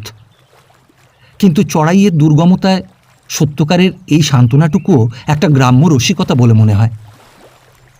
পিপাসা, দারুণ পিপাসায় কণ্ঠনালী শুকিয়ে আসছে। চোখে অসহ্য একটা জ্বালা অনুভূত হলো। সমস্ত শিরা উপশিরা যেন শিথিল হয়ে এলো। বুক ফেটে কান্না আসছে, কিন্তু চোখের সব জলও যেন বাষ্প হয়ে শূন্যে মিলিয়ে গেছে। অবরুদ্ধ ক্রন্দনে, অক্ষম হতাশায় কেমন অথর্ব বোধ করলাম। সাপের মতো কুণ্ডলি পাকিয়ে চড়াইয়ের পথ উঠে গেছে ঊর্ধ্বমুখে। দুরারোহ, আদিম, বর্বর, প্রাগৈতিহাসিক রহস্য নিয়ে নির্মম দাঁড়িয়ে আছে পার্বত্য পথ। বহু শ্রুত, বহু নিন্দিত এ চড়াই ধৈর্য তিতিক্ষার এক ক্ষমাহীন পরীক্ষা। মানুষের ক্ষুদ্রতা আর সেই মানুষেরই মহত্ব যেন সুদীর্ঘ চড়াইয়ের প্রতিটি প্রস্তরে, প্রতিটি বালুকণায় অক্ষরে অক্ষরে স্পষ্ট লেখা আছে। একটি সংকীর্ণ পথরেখা দূরে নিশ্চিহ্ন হয়ে মিলিয়ে গেছে পাহাড়ের গহন দুর্গমতায়। নিয়তির নিষ্ঠুর বিধানে জর্জরিত গৃহহারা যাত্রীদল পরাজয়ের গ্লানিতে বিশীর্ণ। পাশে গভীর খাদ, পথ সংকীর্ণ, আবার তাও মাঝে মাঝে নিশ্চিহ্ন।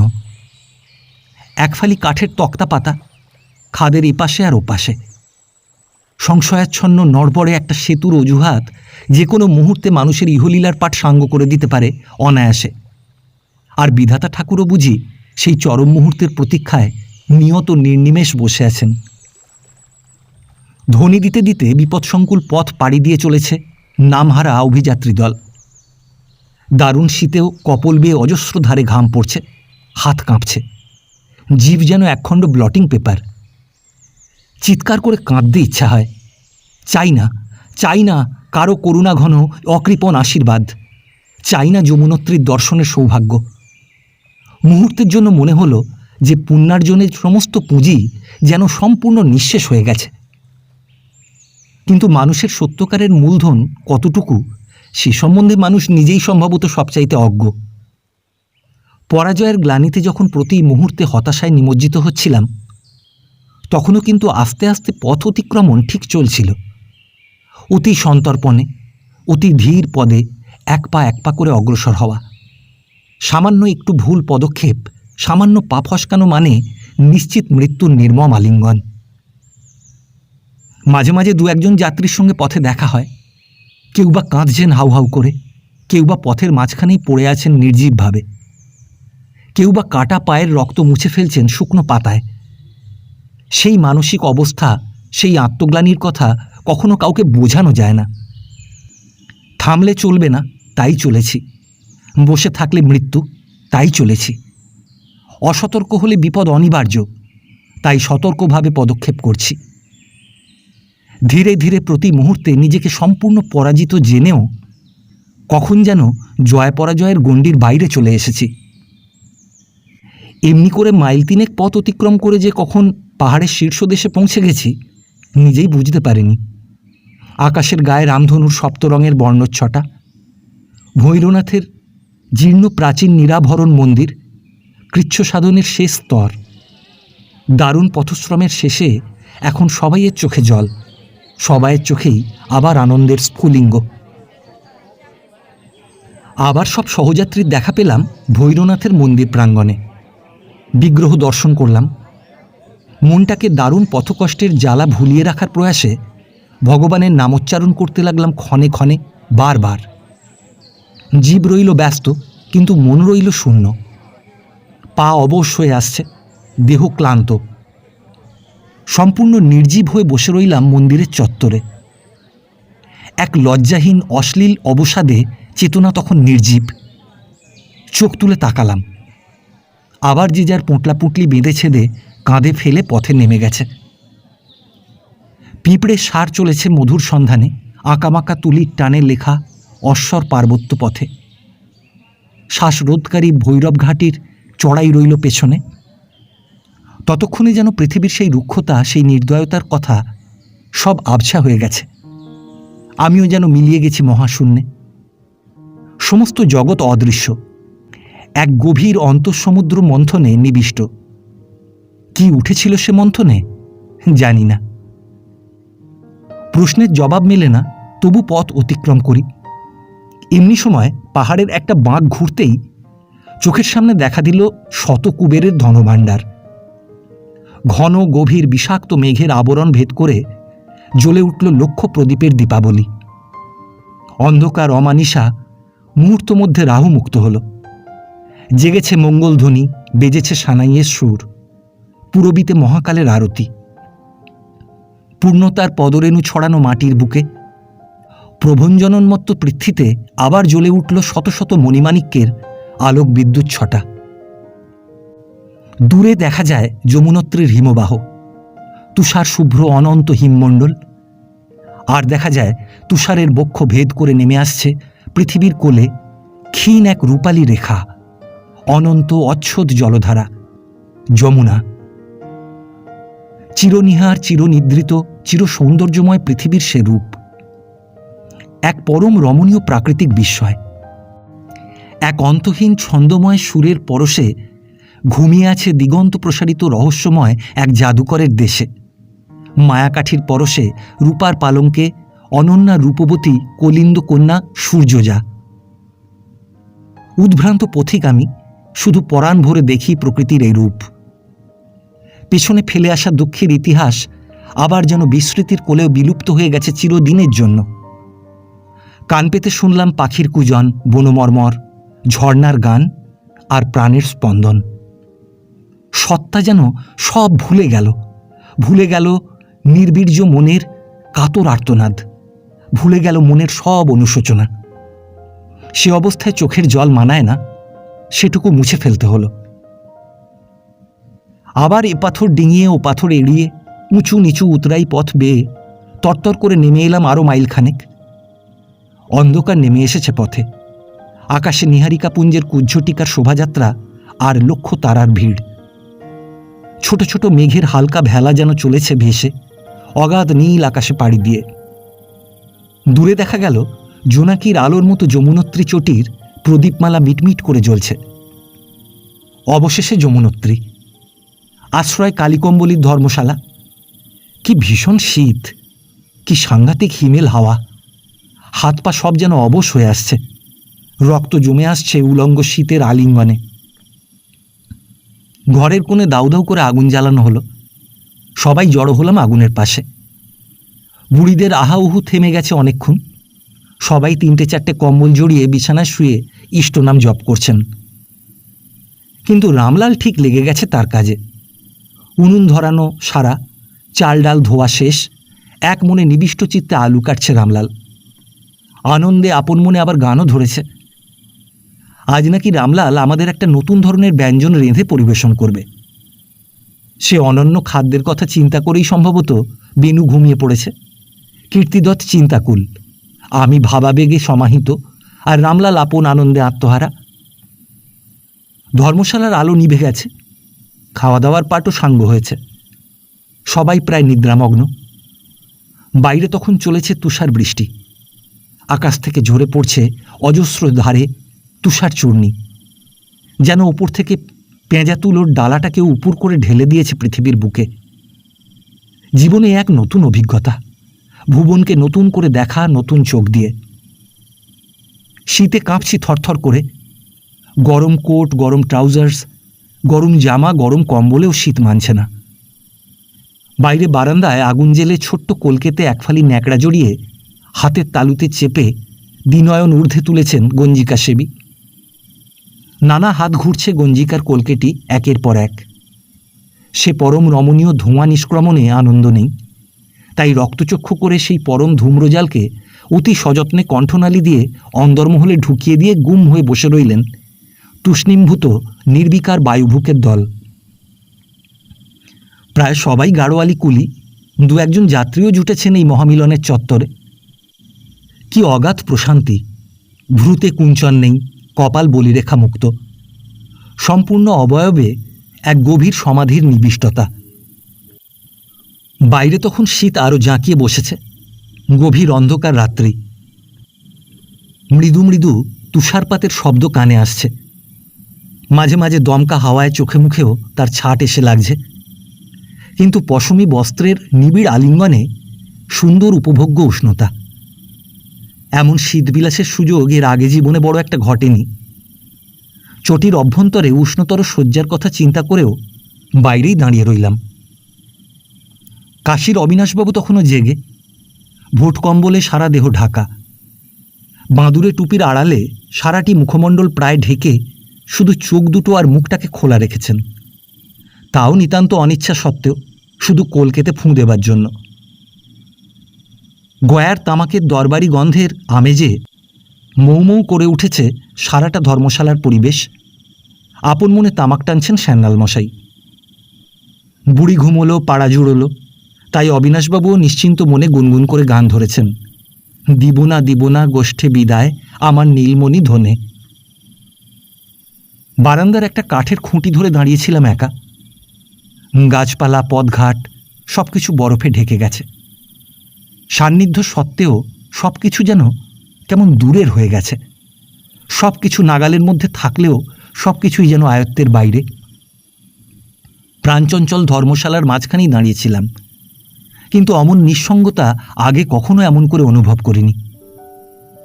হিমালয়ের সমস্ত বিস্তারটুকু ব্যাপে যে কথাটি সাধারণভাবে জড়িয়ে আছে, এই তন্দ্রাচ্ছন্ন শীত জর্জর তুষার প্রান্তরে সেই কথাটাই যেন দর্থহীন ভাষায় উদ্গীত। সেই কথাটি মানুষের নিঃসঙ্গতার কথা, একক যাত্রার কথা, মানুষের নিয়তির কথা। এমনি করে কখন প্রহর কেটে গেছে, হঠাৎ তন্দ্রা ভেঙে গেল। কানে এলো বিলুলিত চরণের পদসঞ্চার, শঙ্কিত ত্রস্ত নূপুরের অতি মৃদু নিক্কণ। নাগিনী এসেছে অভিসারে, গৃধিনী এসেছে নরমাংস লোভে। কামনার উদগ্র বহ্নিতে জ্বলছে অভিসারিকার লালায়িত নেত্রযুগল। আলোছায়ার আবঝা অন্ধকারে দাঁড়িয়ে আছে যাযাবরী সর্বতিয়া। চোখে তার মায়া কাজল, দৃষ্টিতে জড়ানো কুহকের ইন্দ্রজাল। সর্বতিয়া, সে কামনার উর্ণ নাভ, জাল নিপুণা সর্বতিয়া। অপূর্ব হিল্লোলিত তার দেহভঙ্গি, সুললিত দেহকান্তি, কটাক্ষে মোহময়ীর সর্বনাশা কুটিল মদিরাবেশ। মরালের মতো গর্বিত গ্রীবাভঙ্গি, হরিণীর মতো দৃপ্ত পদক্ষেপ, পরিধানে ঘন রক্তিম লেহেঙ্গা আর কুমকুম রঙে রাঙা চলি। কোটবীর মন্ত্রজালে আবদ্ধ কুরঙ্গ তরুণ যুবক কীর্তিদত্ত। কৃষ্ণপক্ষের আগমনে নিশ্চিহ্ন হল চন্দ্রের 16 কলার দ্যুতি। কালবৈশাখীর মদমত্ত প্রলয় গর্জনে স্ফীত অরণ্যদ। রাহুস্পর্শে মৃত্যু হল চন্দ্রের, আর উচ্ছ্বসিত হল সাগরাম্বু। চটির ঘনায়মান অন্ধকার থেকে নিশীথ তস্করের ভীত সন্ত্রস্ত পদক্ষেপে বেরিয়ে এলো কীর্তিদত্ত। যেন একটি উচ্চকিত সাপ বারান্দায় স্বল্পালোকে মুহূর্তের জন্য চিকচিক করে মুহূর্ত পরেই বাইরের অন্ধকারে নিঃশেষে মিলিয়ে গেল। ঠিক কতটা সময় সঠিক স্মরণ নেই, কিছুক্ষণের মধ্যেই যেন অনন্তকাল অতিবাহিত হয়ে গেল। কি কারণে কতক্ষণ হতচেতন ছিলাম খেয়াল নেই। একটা দমকা হাওয়ায় চেতনা ফিরে আসতে দেখি তখনও টিপটিপ তুষার ঝরছে। যমুনোত্রী কুণ্ডলী পাকিয়ে নিদ্রামগ্ন। যমুনোত্রীর সুখনিদ্রা কণামাত্র ব্যাহত হয়নি। আজ এই কথাটা ভেবে সবচেয়ে বেশি বিস্ময় লাগে যে সেদিন সেই মুহূর্তে আর কণামাত্র সর্বতিয়ার কথা মনে থাকেনি। কীর্তিদত্ত যেন বহুকাল বিস্মৃত একটি নাম। একবারও মনে হয়নি যে কয়েক ঘন্টা মাত্র আগে একসঙ্গে বসে নৈশাহার সমাপন করেছি, আবার কয়েক ঘন্টা পরে একই সঙ্গে প্রাতরাশে বসব। সেই রাত্রির সেই চেতনা আজ আর পুনরায়ত্ত করতে পারিনি, কিন্তু বহুলাংশে স্মরণ করতে পারি। নিছক নিঃসঙ্গতা নয়, নির্বিকল্পতা নয়, কেবল যেন সব কিছু থেকে সহস্র যোজন দূরে সরে গেছি। অভ্যস্ত চেতনার সঙ্গে আর কোনো সম্পর্ক নেই। পরিচিত অনুষঙ্গগুলো যেন নতুন দোতনায় দ্যুতিময়। দূর আকাশের নিঃসঙ্গ তারাগুলোর মতোই অপরিচিত, কিন্তু ঘনিষ্ঠ। জন্মান্তরের দূরত্ব থেকে আজন্ম জীবনটাই যেন প্রতিটি ঘটনার পুঙ্খানুপুঙ্খতায় সকল ঘাত প্রতিঘাত সমেত নির্বাক চলচ্চিত্রের মতো পুনর্বার উদ্ঘাটিত হল। এতদিন যার নায়ক ছিলাম, আজ আমি তার দর্শক মাত্র। আঘাতগুলি আর সরাসরি এসে আহত করে না। সমবেদনার তারে তারে কেবল বিচিত্র সব সুরের মিড়, সত্যের ব্যঞ্জনা। চটির দরজায় খুট করে একটা আওয়াজ হলো। চমকে উঠে অবিনাশবাবু বললেন, কে? কোনো উত্তর শোনা গেল না। অবিনাশবাবু আবার একটা বিলম্বিত হাই তুলে সম্ভবত পাশ ফিরে শুলেন। ঘরে ফিরে এসে দেখি কীর্তিদত্ত তার জায়গায় কম্বল মুড়ি দিয়ে শুয়ে আছে। পরদিন সকালে কীর্তিদত্তকে ধর্মশালায় না দেখে কেউ কেউ বিস্ময় প্রকাশ করলেন। আমি কিন্তু আদৌ বিস্মিত হইনি। যমুনোত্রী প্রকৃতির উদার প্রশান্ত পরিসরে পাহাড়ের গায়ে হেলান দিয়ে ঘুমিয়ে আছে ছোট্ট এই জনপদ। কলনাদিনী যমুনার প্রলয়ঙ্কর ভীষণ রুদ্ররূপ, লক্ষ লক্ষ অভ্রকুচির চূর্ণিমাখানো প্রতিটি জলবুদ্বুদের ফেনিল শুভ্র কিরিট, আলোর বন্যায় প্রগল্ভ, যৌবন রাগে দীপ্ত, অনুরাগে রঞ্জিত। স্রোতস্বিনীর গান শুনি কান পেতে, সমস্ত সত্তা সমস্ত অনুভূতি যেন আপনা থেকেই শিথিল হয়ে আসে। এলাম যমুনা দেবীর মন্দিরে। নিরাভরণ নিরলঙ্কার ভাস্কর্যহীন মন্দির। সমুদ্রপৃষ্ঠ থেকে ৯,৯০০ ফুট উচ্চে অবস্থিত যমুনার মন্দিরটি অতি দীন, অতি সাধারণ। মন্দিরের গাত্রে শিল্পীর কিছুমাত্র গুণপনার ঔদ্ধত্য নেই। কিছুমাত্র স্থাপত্য সৌন্দর্যের পরিচয় খুঁজে পাওয়া যায় না সমগ্র মন্দিরে। নিতান্ত নগ্ন, নিতান্ত সাধারণ পরিবেশ। দক্ষিণ ভারতীয় স্থাপত্যের সূক্ষ্ম রসসৃষ্টি দূরে থাক, সামান্য শিল্পবোধটুকু পর্যন্ত খুঁজে পাওয়া যায় না যমুনোত্রীর মন্দিরে। প্রত্যাশী মন কিছুটা দমে গেল। এই সেই যমুনার মন্দির, যার দর্শন অভিলাষে যাত্রীদের অনন্তকাল ধরে অক্লান্ত পথ পরিক্রমণ, তিতিক্ষার প্রাণান্তকর পরীক্ষা। কি আছে এ মন্দিরে? কি অমূল্য ধনরত্ন লুক্কায়িত এই মন্দিরের গর্ভগৃহে, যার জন্য দূর দিগন্ত থেকে এমন দিশেহারা হয়ে ছুটে আসা? খেয়ালি দুরন্ত অভিলাষ ছাড়া আর কিছু নেই এ দুর্গম পথযাত্রায়। আছে চড়াই অতিক্রমণের উদ্দাম বড়াই, দাম্ভিকের আত্মপ্রশস্তি আর বিজয়ীর ক্লিব আত্মশ্লাঘার নিঃস্ব অট্টহাসি। সন্ত্রস্ত মনে চুপ করে দাঁড়িয়েছিলাম অনেকক্ষণ, যাব কি যাব না। পাশ্চাত্য যুক্তিবাদে শিক্ষিত বলে দম্ভ আমার, সেই অজুহাতে নিগুড় সংশয়টা নিজের পথ করে নিল। কত বিরুদ্ধ যুক্তি একই সঙ্গে ভিড় করে এসে দাঁড়ালো তখন। একদিকে সংস্কারাশ্রয়ী আমার চেতনা, অপরদিকে মিল বেনথামের অস্খলনীয় জড় যুক্তিবাদের শিক্ষা। নিরীহ মন বেচারা দোটানায় ক্ষণে ক্ষণে বিচূর্ণিত হতে লাগল। মন্দিরের দ্বার তখনও রুদ্ধ, কিন্তু প্রণামীর দৌলতে এখানেও চলে মানুষের খবরদারি, চলে শেঠজিদের হুমকি। বিত্তবান যারা, ধর্মারোহণের চাইতে পাপ খালনি যাদের মুখ্য উদ্দেশ্য, তারা একে একে ঠিকই মন্দিরের ভেতরে প্রবেশ করে গেলেন এবং যথাকালে চতুর্বর্গ লাভ করে পরকালের হিসাব নিকাশ মিলিয়ে বেরিয়ে এলেন। বাইরের যাত্রীরা বাইরেই শীতে কাঁপছে। সৌন্দর্যহীন, সুষমাবিহীন, নিতান্ত অকিঞ্চিতকর নগণ্য এ মন্দির, আর তারই দর্শন অভিলাষে যুগ যুগান্ত ধরে চলেছে কিনা অগণিত যাত্রীর এই মৃত্যু আলিঙ্গন, দীর্ঘ দুর্গম গিরিপথ অতিক্রমণ। কি পুরস্কার পাওয়া গেল এই অভিযানের শেষে? শুধু কি লক্ষ কোটি অযুত প্রস্তর পেরিয়ে যাবার ভয়াবহ হিসাবটুকুই মনে রেখে ফিরে যাব আবার নাগরিক জীবনের আবর্তে? কিছুতেই বুঝতে পারলাম না যে প্রবঞ্চিত হলাম না পুরস্কৃত হলাম এই কঠিন সংযমের পরীক্ষায়। মন ভেঙে পড়ল। বুঝলাম না যে এই আধ্যাত্মিক মোহভঙ্গের রূঢ়তাতেই আচ্ছন্ন আমি, না আদিভৌতিক শীতের রুক্ষতায় মৃতপ্রায়। তাড়াতাড়ি চায়ের দোকানটায় পালিয়ে এলাম। উনুনের গনগনে আগুন ঘিরে বসেছে কুলি ও যাত্রীর দল। শুরু হয়েছে নানা ভাষায় নানা গুঞ্জন। দোকানির মুখে দেখা দিয়েছে আশার ঝিলিক।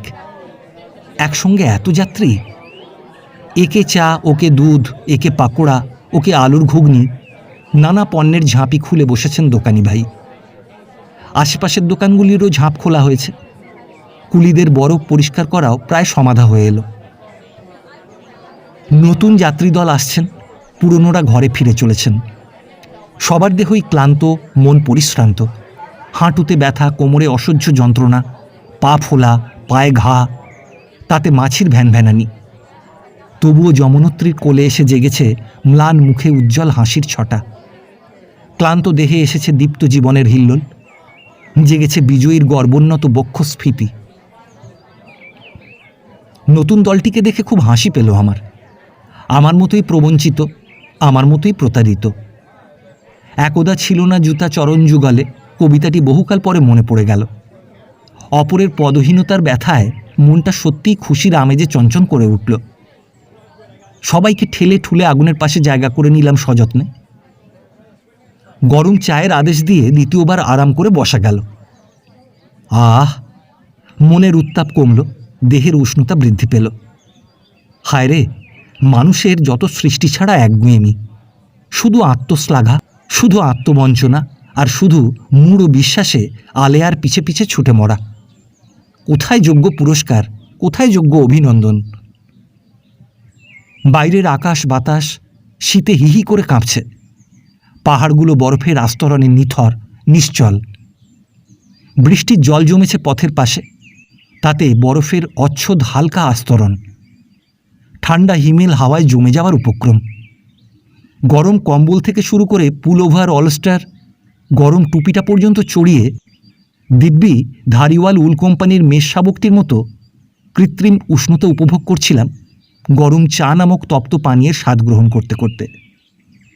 আহা উহু হিহির কৃত্রিম সুর সংযোগে শীতের মৌজ উপভোগ করার যে কী আনন্দ, কি অপার তৃপ্তি, তা অপরকে ভাষায় উপলব্ধি করানো অসম্ভব। গরম জামা কাপড়ের আড়ালে দিব্যি এতটুকু হয়ে বসেছিলাম, শুধু চোখ দুটো খোলা রেখে। এর ওর চেহারার জৌলুস দেখছি আর মনে মনে হাসছি। নানা বিচিত্র সাজে সজ্জিত এক একটি ক্ষুদে এস্কিমোর বাচ্চা। চেহারার মিল খুঁজে পাওয়া কঠিন হবে না ভাস্কো দা গামা, কলম্বাস কিংবা ক্যাপ্টেন স্কটের সঙ্গে। কি বিচিত্র সাজ, কি বিচিত্র পরিচ্ছদ!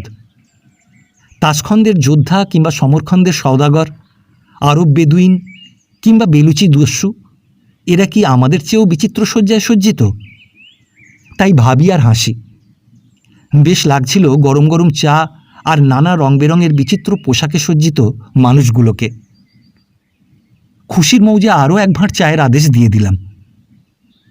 কি অবিস্মরণীয় স্মৃতির আলেখ্য! আবার আস্তে আস্তে চেতনার দৃশ্যপট পরিবর্তিত হতে লাগলো। সব কিছু ভুলে গেলাম, মিল বেনথাম স্মরণ রইল না। বিমনা পাগলা মনটা আমার আবার সব ভুলে তাঁরই পায়ের কাছে প্রণতি জানায়, ভিক্ষা মাগে যুক্ত করপুটে তাঁরই করুণাঘন আশীর্বাদ। বিক্ষোভের যত স্ফুলিঙ্গ সব উড়ে গিয়ে ফুরিয়ে গেল নীল অসীম আকাশের কোলে। আমি বিমূঢ়, হতবাক। চিরবিশুদ্ধ কি প্রশান্ত সৌন্দর্য! হিমাচ্ছন্ন হিমাদ্রি নিরুত্তর, নিরুক্ত। পৃথিবীর গতি অকস্মাৎ যেন থেমে গেল। অচঞ্চল হল সূর্য পরিক্রমা, কিন্তু দেবতাত্মা নিরুদ্বিগ্ন, নিশ্চিত, উৎকণ্ঠাবিহীন।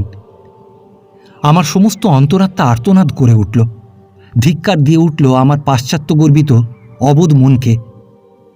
আত্মকেন্দ্রিক জীব, শুধু নিজের ভাবনা ভেবেই কলুর বলদের মতো ঘুরে মরিস রাত্রি দিন। খুলে ফেল চোখের ঠুলি, ভেঙে ফেল ঘরের আগল। দেখবি প্রকৃতির এই অনন্ত রূপের ছোঁয়ায় সব অন্ধকার ঘুচে যাবে, সব জাল জুয়াচুরি ধরা পড়ে যাবে তার নিশ্চিত আশ্বাসে।